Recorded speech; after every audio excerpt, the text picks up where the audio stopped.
Yes, dear student, this is Renu and welcome back to Sant Kabir Vidyapeeth official YouTube channel Maghar Sant Kabir नगर, है ना। तो आज हम कन्वर्सेशन करने वाले हैं आपसे मास्टर ऑफ आर्ट इंग्लिश को लेकर के, जिसमें आप सभी को पता है कि पेपर 3 चल रहा है और पेपर 3 के अंदर हमारा जो आज का यूनिट रहने वाला है, यानी कि यूनिट 2 के बाद अगर हम बात करें तो यूनिट 3 को हम पढ़ेंगे।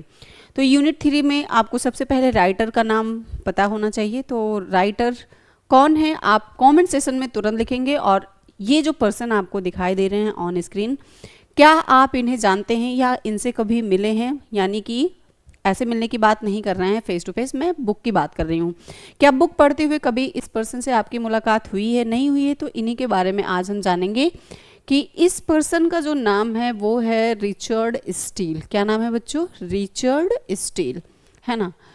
रिचर्ड स्टील के बारे में देखेंगे, और रिचर्ड स्टील को तो हम देख लें कि कितने गुड लुकिंग पर्सन है, कितने अच्छे राइटर हैं ये।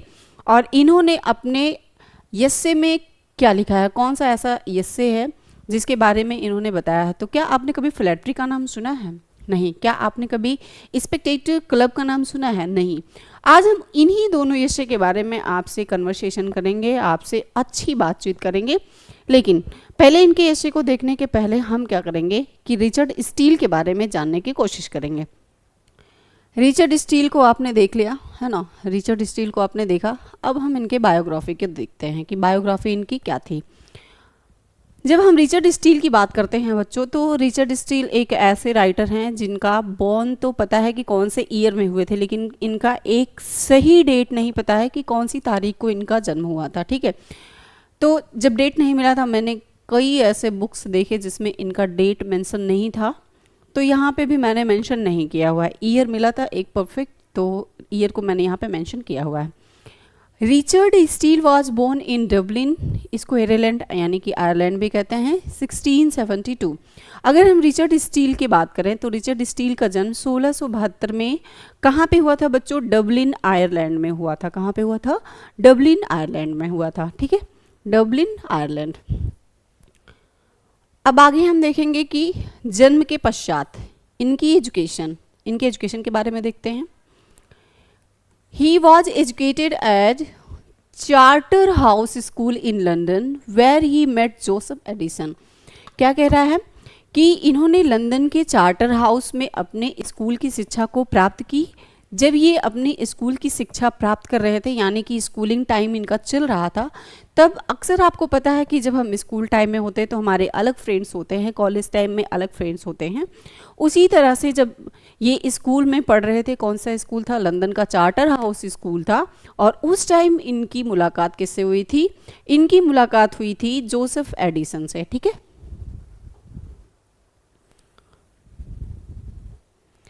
जोसेफ एडिसन से मिले। फिर देखते हैं हम, लेटर ही attended Oxford University but left without a degree.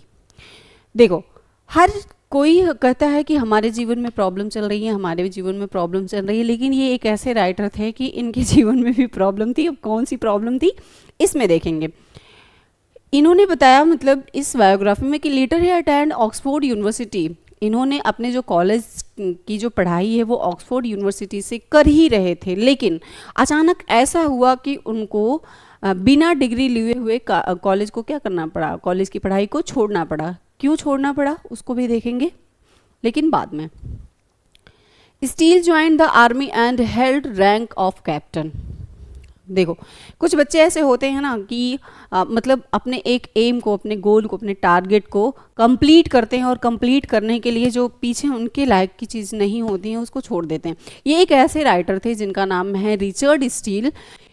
मुझे तो लगता है कि ये ऐसे फर्स्ट राइटर हैं जो डिग्री नहीं लिए थे, लेकिन आर्मी के कैप्टन भी बने। ये स्टील सेना में शामिल हुए, और सेना में शामिल होने के साथ ही कहाँ तक पहुँचे? ये कप्तान यानी कि कैप्टन के पोजीशन तक भी पहुँच गए।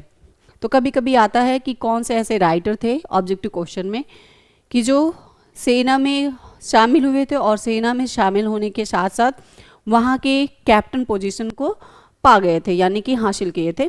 तो नाम आता है रिचर्ड स्टील का। He began his literary career with a play named The Funeral in 1701. यानी कि उन्होंने अपने साहित्यिक जीवन की शुरुआत कौन से ऐसे ईयर में, यानी कौन से ऐसे साल में कहें, कौन ऐसे वर्ष में नाटक से की थी। तो वो नाटक का नाम आता है हमेशा द फ्यूनरल। क्या आता है? The funeral. और ईयर की बात करेंगे तो 1701 यानी कि 1701 में। ठीक है, तो अपने साहित्यिक जीवन की शुरुआत कब किया था रिचर्ड स्टील ने? 1701 में। कौन से नाटक से? द फ्यूनरल से।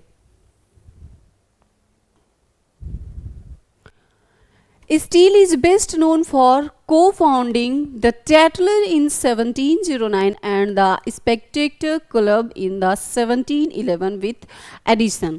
कह रहा है बच्चों यहाँ पे कि स्टील को 1709 में द टैटलर और 1711 में द स्पेक्टेटर की स्थापना किसके साथ मिली थी? तो आपको याद होना चाहिए कि जब वो स्कूल के टाइम में अपनी स्कूलिंग एजुकेशन ले रहे थे तो किससे मिले थे? जोसेफ एडिसन से मिले थे। तो यहाँ पे भी किसका साथ मिलेगा उनको? एडिसन का साथ मिलेगा। किसका साथ मिलेगा बच्चों? एडिसन का। और एडिसन के साथ मिलते हुए इन्होंने क्या किया था? द टैटलर यानी कि 1709 में, और 1711 में द स्पेक्टेटर की स्थापना किसके साथ रहने से हुई थी? एडिशन के साथ।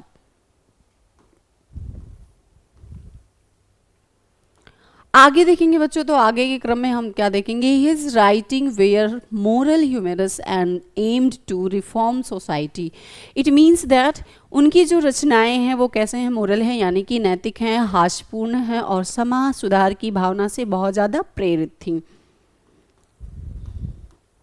कितने अच्छे राइटर थे बच्चों, बताओ। ये सेना में भी थे, लेकिन आगे अभी आपको देखने को मिलेगा कि ये एक क्या थे? पब्लिक सर्वेंट भी थे, है ना, यानी कि कह सकते हैं कि member of parliament. Steele also served as member of parliament. ये देखो, नाम लेते ही बंदा हाजिर है ना। स्टील क्या थे? आपको पता है कि सेना में कुछ सालों तक वर्क किए और वर्क के पश्चात इन्होंने यानी कि कैप्टन का पोजीशन भी लिया। उसके पश्चात अगर हम कहेंगे Steele also served as a member of parliament, यानी कि स्टील संसद सदस्य, मेंबर ऑफ पार्लियामेंट भी रहे। ये एक ऐसे राइटर हैं जो बहुत सारे वर्क को किए हैं, यानी कि आर्मी को भी ज्वाइन किए अपने यूनिवर्सिटी में डिग्री को छोड़ करके, और यहाँ पे मेंबर ऑफ पार्लियामेंट भी रह चुके थे। अब इनके अगर हम पर्सनल लाइफ की बात करें बच्चों, तो पर्सनल लाइफ में देखते हैं His personal life was filled with ups and down, including financial troubles। सबके लाइफ में कुछ ना कुछ चीज़ें होती हैं और इनकी लाइफ में भी वही चीज़ें थी, फाइनेंशियल प्रॉब्लम, यानी कि उनका व्यक्तिगत जीवन उतार चढ़ाव से भरा हुआ था, है ना। जैसे सबके जीवन में कुछ ना कुछ लगा रहता है, ऐसे ये एक ऐसे राइटर थे जिनके जीवन में भी कुछ ना कुछ लगा था, उतार चढ़ाव लगा था जीवन में, जिसमें आर्थिक समस्याएं भी शामिल थी। Richard Steele died on 1729। अगर हम बात कहें तो स्पेस तो नहीं है बच्चों, क्योंकि कौन से स्पेस पे इनकी मृत्यु हुई थी, लेकिन ईयर ज़रूर मेंशन है। रिचर्ड स्टील का अगर हम निधन कहें तो 1729 में हुआ था। अब हम पढ़ेंगे इनका लिखा हुआ एक एस्से जिसका नाम है Spectator club.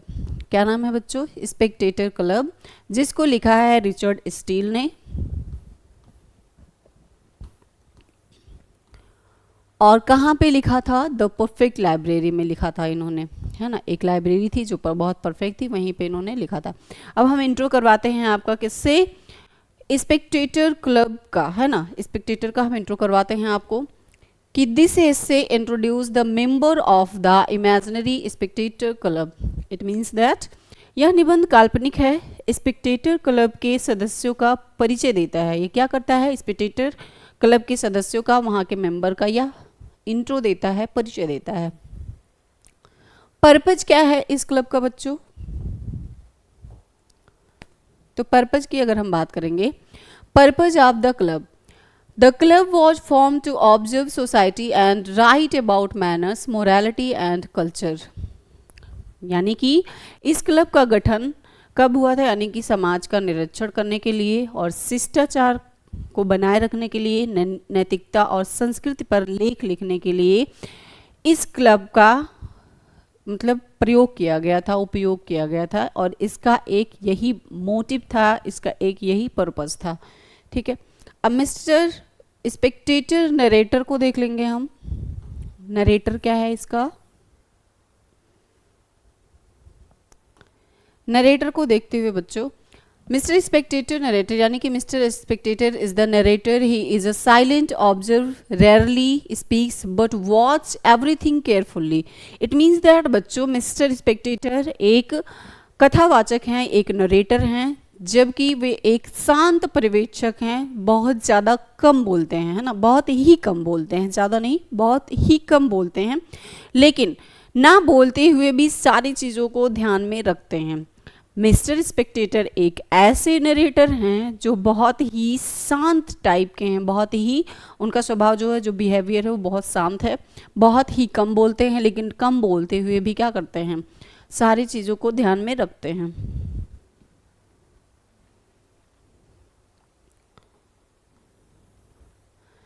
Sir Roger de Coverley, Sir Roger de Coverley.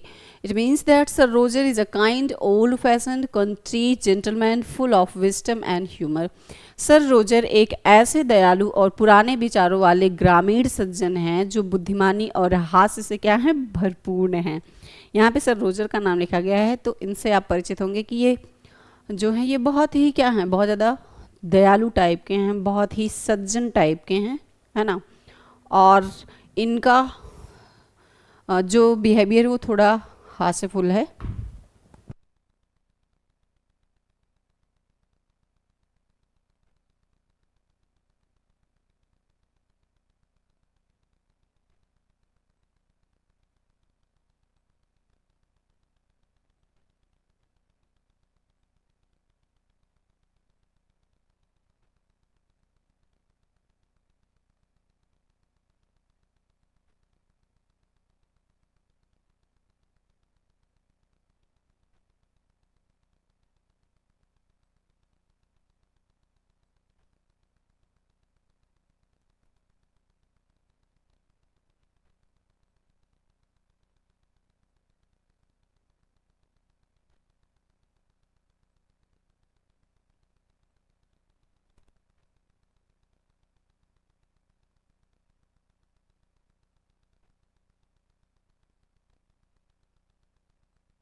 Yes बच्चों, थोड़ा सा नेटवर्क इशू था जिसकी वजह से क्लास जो है वो थोड़ा डिस्टर्ब हुआ आपका, सॉरी उसके लिए। अब हम देखेंगे कि हम सर रोजर को देखें, और सर रोजर के बाद की अगर हम बात करें तो द लॉयर, यानी कि he is young and skilled man of the legal profession with great knowledge of law and society. It means that वह एक युवा और कुशल वकील हैं जिसे कानून और समाज की गहरी समझ है ना। अब हम प्रीस्ट को देखेंगे, तो प्रीस्ट क्या है बच्चों, यहाँ पे प्रीस्ट आपको पता होगा कि जब हम अगर बात करें, मुझे वर्ड नहीं आ रहा है तो मैं वही सोच रही हूँ, church, it means church, yes. तो चर्च में हम पुजारी को क्या कहते हैं, प्रीस्ट कहते हैं बच्चों, है ना। और उसी प्रीस्ट की यहाँ पे बात हो रही है। He is religious and with virtues but not strict और boring, his believe in balanced living. वह क्या है, वह धार्मिक है और सदाचारी है, लेकिन कठोर और उबाऊ नहीं है। वह संतुलित जीवन में विश्वास करता है, ठीक है। सोल्जर को देखें, ये रोजर की ही बात हो रही है। द सोल्जर कैप्टन सेंचुरी, यानी कि captain century is brave, disciplined and full of experience from his military service. Captain यानी कि कप्तान सेंट्री बहादुर, अनुशासित और सेना के अपने अनुभव से क्या होता है, परिपूर्ण होता है। कोई भी अगर सोल्जर है तो the merchant, merchant it means that a rich and successful businessman who believe in hard work and society. Society नहीं है बच्चों, हॉनेस्टी है ये, हॉनेस्टी, ओके। एक अमीर और सफल व्यापारी जो मेहनत और ईमानदारी में विश्वास करता है। आप रिच तभी हो सकते हैं जब आप क्या करते हैं, एक अच्छा बिजनेस करेंगे, लेकिन बिजनेस तभी कर सकते हैं जब आप एक मेहनती और ईमानदार पर्सन होंगे तब, और दोनों आपके अंदर है तभी आप एक क्या बन सकते हैं, एक रिच पर्सन बन सकते हैं। अदर स्टाइल इसका कैसा है, अदर स्टाइल को देखेंगे तो यहाँ पे Steele present these character with mild humour wit and moral touch. It means that Steele इन पात्रों को सौम्य, हास्य, चतुराई और नैतिक संदेश के साथ क्या करते हैं, प्रस्तुत करते हैं। इसका कंक्लूजन देखेंगे हम स्पेक्टेटर क्लब का, तो इसमें क्या मिलेगा आपको स्पेक्टेटर क्लब में, through these character steel represent different part of society and promotes balance moral living. यानी कि इन पात्रों के माध्यम से स्टील समाज के विभिन्न वर्गों का प्रतिनिधित्व करते हैं और संतुलित नैतिक जीवन का इसमें क्या किए हैं, इन्होंने मोरल दिया है, इन्फॉर्म सबको इन्फॉर्म किया है। ठीक है, अब आप स्पेक्टेटर क्लब से तो परिचित हो गए हैं, अब आप देखेंगे एक नया एस्से जिसमें आपको मिलेगा क्या, फ्लैटरी। क्या आपने कभी फ्लैटरी वर्ड का नाम सुना है? क्या आपने कभी किसी से फ्लैटरी किया है? फ्लैटरी, फ्लैटरी मीन्स क्या होता है बच्चों? फ्लैटरी इट मीन्स दैट चापलूसी, और इसी पे पूरी आपकी जो है वो समरी बनी हुई है, जिसको लिखा है किसने, रिचर्ड स्टील ने लिखा है। किसने लिखा है बच्चों? रिचर्ड स्टील ने लिखा है, रिचर्ड स्टील ने लिखा हुआ है। ठीक है, अब हम फ्लैटरी को पढ़ेंगे। फ्लैटरी इट मीन्स दैट चापलूसी। कभी आपने चापलूसी किया है किसी के साथ? अब चापलूसी कितने टाइप की होती है, यानी कि फ्लैटरी कितने टाइप की होती है? तो फ्लैटरी 3 टाइप की होती है। एक नॉर्मल फ्लैटरी होती है, एक पॉजिटिव फ्लैटरी होती है, एक नेगेटिव फ्लैटरी होती है। अब इसका यूज कहाँ पे होता है और किस तरीके से होता है उसको देखेंगे इस सेशन के अंदर। ठीक है, जब हम इसका इंट्रो करते हैं बच्चों, तो इंट्रो में हम देखेंगे फ्लैटरी को। This essay on judicious flattery in written by Richard Steele, it talks about how flattery can be used wisely and positively in human relationship, है ना। यानी कि ऑन जुडिशियस फ्लैटरी को हम देखें तो ऑन जुडिशियस फ्लैटरी जो है वो रिचर्ड स्टील के द्वारा लिखा गया है, और इसमें यह बताया गया है कि चापलूसी यानी कि फ्लैटरी समझदारी से सकारात्मक रूप, हमने क्या बताया आपको, यानी कि पॉजिटिव वे में कैसे यूज किया जाता है। अगर पॉजिटिव वे की बात करें तो वहाँ पे मतलब चीज़ें अच्छी हो जाती हैं। जैसे कोई चीज़ बिगड़ा हुआ है, उसमें आप थोड़ी सी चापलूसी समझदारी के साथ करते हैं तो चीज़ें बिगड़ी हुई बन जाती हैं। तो यहाँ पे वही चीज़ बताया गया है कि जो wisely and positively in human relationship, यानी कि किसी रिश्ते को बचाने के लिए अगर पॉजिटिव फ्लैटरी का यूज किया जा रहा है तो वो फ्लैटरी रॉन्ग नहीं होती है। सबसे पहले देखेंगे कि व्हाट इज़ फ्लैटरी। आपको ऐसा दिमाग में फ्लैटरी का नाम सुनते हुए ही आया होगा, और उसी का आंसर है यहाँ पे कि व्हाट इज़ फ्लैटरी। जो आपके दिमाग में क्वेश्चन चल रहा था, है ना, कि चापलूसी क्या है आखिर। तो flattery means praising someone often more than they deserve to please और influence them. It means that बच्चों, अगर हम चापलूसी यानी फ्लैटरी का मतलब यानी मीन्स देखें तो किसी भी यानी किसी भी पर्सन की प्रशंसा करना अक्सर ज़रूरत से ज़्यादा, जिससे वे प्रसन्न हो जाएं या प्रभावित हो जाएं। चापलूसी हम तभी करते हैं जब हमें किसी से कोई काम निकलवाना होता है। ये मतलब कहने में सुनने में बुरा तो लगेगा, लेकिन अपने रियल लाइफ से जोड़ना, तो ये चीज़ें कहीं ना कहीं आपको दोस्तों से या और किसी अदर पर्सन से भी देखने को मिलेंगी। ठीक है, तो चापलूसी का मतलब क्या होता है? जब हमें किसी से अपना काम निकलवाना है, कोई काम करवाना है, तो हम उसकी क्या करते हैं, तारीफ करते हैं, उसकी प्रेज करते हैं, उसकी प्रशंसा करते हैं, उसको हैप्पी करते हैं। किस तरह? चापलूसी करके, और यही होता है फ्लैटरी। अब देखेंगे कि फ्लैटरी तो आपको पता चल गया कि हमें चापलूसी करना होता है, उसकी प्रशंसा करनी होती है ना, उसकी तारीफ करनी होती है। लेकिन जुडिशियस फ्लैटरी किस तरह से होती है, यानी कि समझदारी से चापलूसी कैसे की जाती है। The author says that flattery is not always bad. It done sincerely and wisely. It can build good relationship. पढ़ते हुए मुझे हंसी इसलिए आ रही है क्योंकि इसमें जो राइटर है यानी कि जो लेखक वो कह रहा है कि चापलूसी हमेशा बुरी नहीं होती है, यह ईमानदारी और समझदारी से की जाए तो बहुत अच्छे संबंध को बना सकती है, जो संबंध हमारे बिगड़े हुए हैं। ठीक है, जुडिशियस फ्लैटरी यही होता है जिसमें समझदारी का यूज किया जाता है। ठीक है, तो क्या समझ में आया बच्चों कि फ्लैटरी होता है जिसमें कोई काम निकलवाने के लिए उसकी प्रशंसा की जाए और उसको खुश किया जाए, चापलूसी वो होती है। लेकिन जब पॉजिटिव फ्लैटरी की बात आती है, यानी कि जुडिशियस फ्लैटरी की बात करें हम, जो समझदारी से की जाती है, तो बिगड़े हुए रिश्तों को ये बना देती है और यह बुरा नहीं माना जाता है, इस फ्लैटरी को बुरा नहीं माना जाता है। ठीक है, अब देखेंगे इसमें ये फ्लैटरी के थिएटर्स हैं कुछ। अगर हम देखें एग्जाम्पल ऑफ पॉजिटिव फ्लैटरी, जैसा कि मैंने आपको शुरू में ही बताया कि जो सकारात्मक चापलूसी के उदाहरण होते हैं कुछ, उसको भी देख लेंगे हम।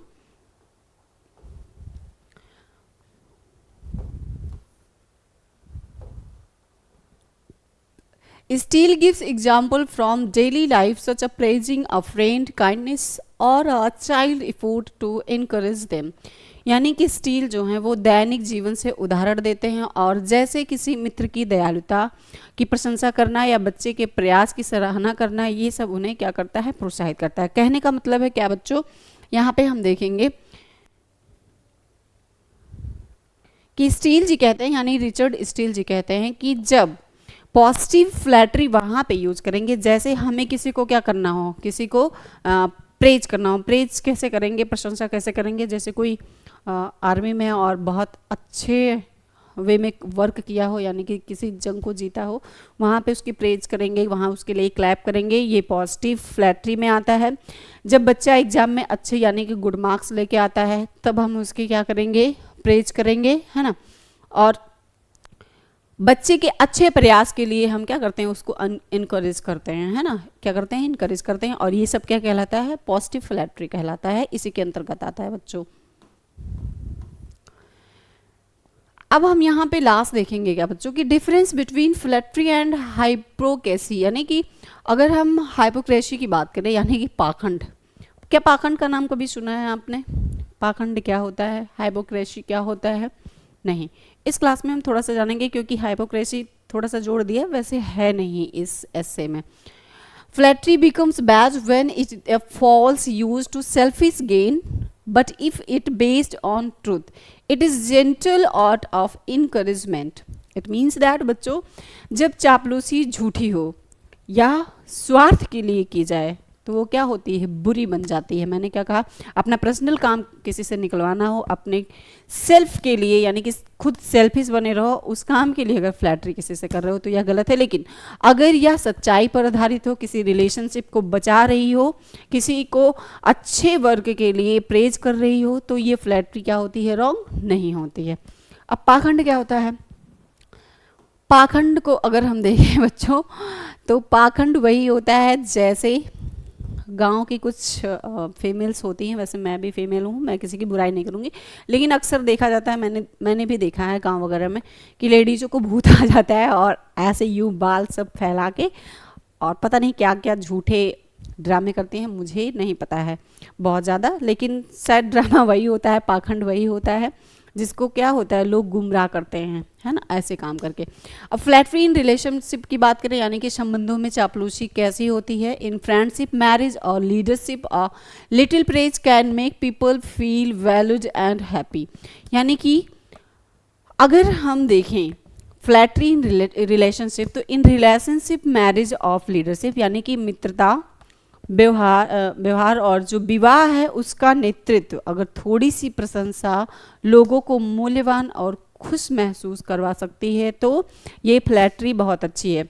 इसके कहने का आशय क्या है बच्चों, कि जब किसी की शादी फिक्स होती है तो अक्सर देखा जाता है कि शादी के रिश्ते को जोड़ने में कुछ ना कुछ फ्लैटरी किया जाता है, कुछ ना कुछ चीज़ें पॉजिटिव वे में भी होती हैं, कुछ ना कुछ चीज़ें निगेटिव वे में भी होती हैं। ठीक है, वहाँ पे इस फ्लैटरी को क्या किया जाता है, अच्छा माना जाता है। इसका कंक्लूजन क्या निकल के आता है बच्चों? तो हम कंक्लूजन की बात अगर करें तो Steele advise reader to use flattery not a manipulate but to uplift and support others. यानी कि रिचर्ड स्टील अपने रीडर को सलाह देते हैं कि चापलूसी का उपयोग धोखा देने के लिए कभी नहीं करना चाहिए, बल्कि दूसरों को अपलिट यानी कि उनको क्या है एक उन्नत कह सकते हैं करने के लिए, सराहना देने के लिए करना चाहिए। ठीक है, तो आपको फ्लैटरी बहुत अच्छे से समझ में आ गई होगी बच्चों, है ना।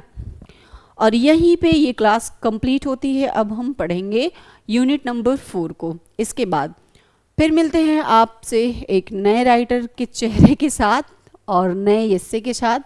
तब तक बने रहिए संत कबीर विद्यापीठ के इसी ऑफिशियल यूट्यूब चैनल पे, जिस पे रेगुलर बेसिस पे आपको ऑल सब्जेक्ट की क्लासेस डे बाय डे मिलती रहती हैं। Thanks for watching this video.